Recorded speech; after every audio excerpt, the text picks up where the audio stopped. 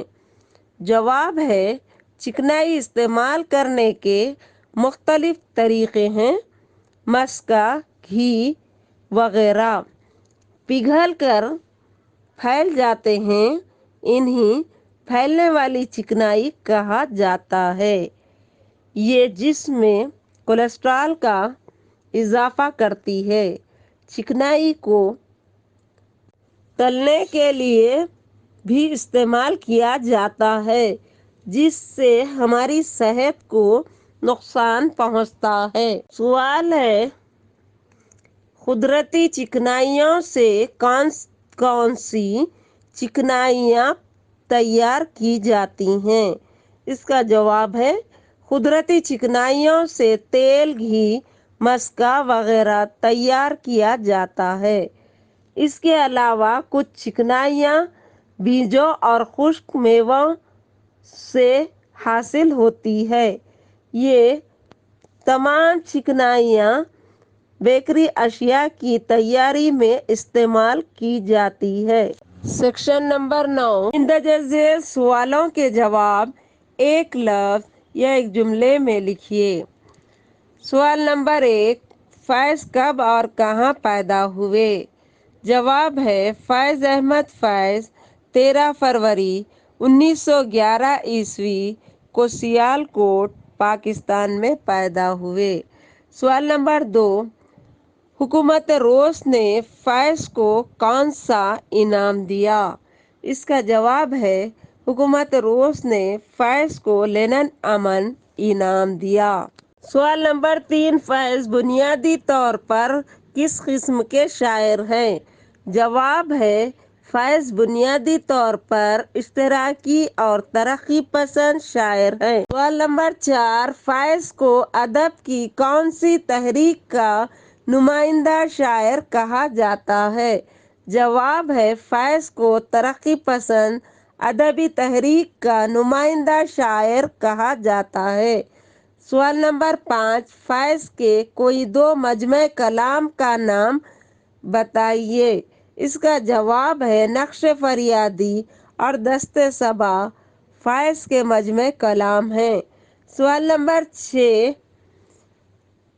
اردو کے مشہور رباعی گو شاعر کون ہیں؟ اس کا جواب ہے اردو کے مشہور رباعی گو شاعر امجد حیدر آبادی ہیں۔ سوال نمبر 7، موسیٰ ندی کی طغیانی کی المناک تصویر میں کس نظم میں ملتی ہے؟ اس کا جواب ہے موسیٰ ندی کی طغیانی کی المناک تصویر نظم قیامت صغریٰ میں ملتی ہے۔ سوال نمبر 8، امجد حیدر آبادی کب اور کہاں پیدا ہوئے؟ اس کا جواب ہے امجد حیدر آبادی 1886 عیسوی کو حیدر آباد میں پیدا ہوئے۔ سوال نمبر 9، امجد حیدر آبادی کی نثری تصانیف کے نام لکھیے۔ امجد حیدر آبادی کی نثری تصانیف میں حج امجد، گلستان امجد، حکایات امجد، پیام امجد اور جمال امجد شامل ہیں۔ سوال نمبر 10، امجد حیدر آبادی کہاں مدفن ہیں؟ اس کا جواب ہے امجد حیدر آبادی احاطہ درگاہ حضرت شاہ خاموش رحمۃ اللہ علیہ حیدر آباد دکن میں مدفون ہے۔ سوال نمبر 11، داغ کا سن پیدائش کیا ہے؟ اس کا جواب ہے داغ 25 مئی 1831 عیسوی کو دہلی میں پیدا ہوئے۔ سوال نمبر 12، داغ کا اصل نام کیا ہے؟ اس کا جواب ہے داغ کا اصل نام نواب مرزا خان ہے۔ سوال نمبر 13، داغ کا انتقال کس سن میں ہوا؟ اس کا جواب ہے داغ کا انتقال 17 مارچ 1905 عیسوی کو حیدر آباد میں ہوا۔ سوال نمبر 14، شاعری میں داغ کس بادشاہ کے استاد تھے؟ جواب ہے شاعری میں داغ نواب میر محبوب علی خان کے استاد تھے۔ سوال نمبر 15، داغ کا انتقال کہاں ہوا؟ اس کا جواب ہے داغ کا انتقال حیدر آباد میں ہوا۔ سوال نمبر 16، خورشید احمد جامی کس علاقے کے شاعر ہیں؟ خورشید احمد جامی حیدر آباد کے شاعر ہیں۔ خورشید احمد جامی کی تاریخ پیدائش لکھیے۔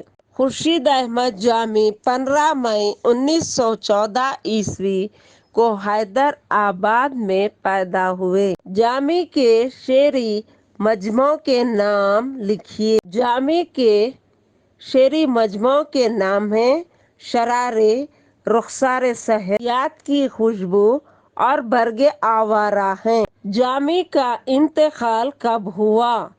اس کا جواب ہے 8 مارچ 1970 حیدرآباد میں ہوا۔ سوال نمبر 20، خورشید احمد جامی کے والد کا نام بتائیے۔ اس کا جواب ہے خورشید احمد جامی کے والد کا نام محمد یعقوب ہے۔